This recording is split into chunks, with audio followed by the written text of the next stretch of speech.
Let's continue rolling up our sleeves on these divisions. And once again, if we don't get to your team in this show, go to MLB.com. Every team schedule is available all the time. Let's get to the Yankees now.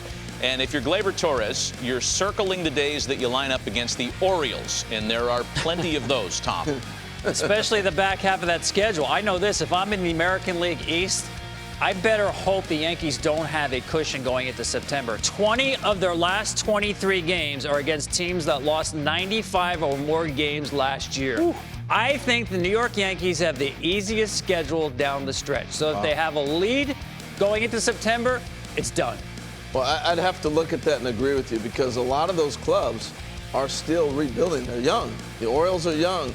The Blue Jays are still young. They're not quite there yet. As you look at down the stretch, and the Red Sox, I don't think they're going to be quite the club they've been in the past. Yeah, and for the Yankees, down the stretch starts with that 3-game series with the Orioles in the end of the second week of August. Like down the stretch, that's a long stretch for them of sub-500 competition. Let's talk about the Rays, and in the minds of many, that's the stiffest competition for the Yankees. And their games with the Yankees, their head-to-heads with New York, seem to all be bunched up in the middle of the season, Tom. Yeah, they are. There's a 27-game period where they play the Yankees 10 times, the Rays. Ooh. 6 of those are at Yankee Stadium, so the Yankees have the home field advantage, and 6-4.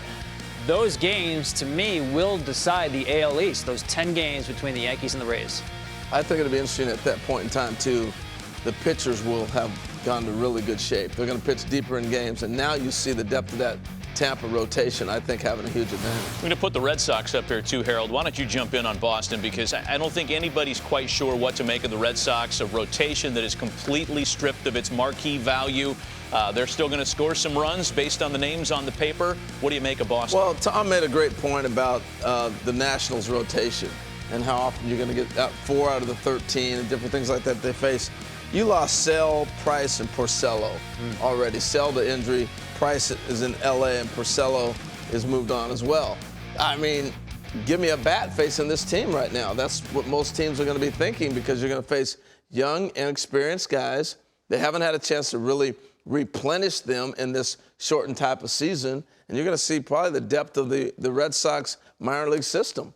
We don't know how good the Red Sox are because of the changes on the roster, but we'll know early. 13 of their first 23 are against the Rays and the Yankees. And again, we got to 3 of the 5 teams in the AL East. If we don't get to your favorite team, go to MLB.com, check out their complete schedule.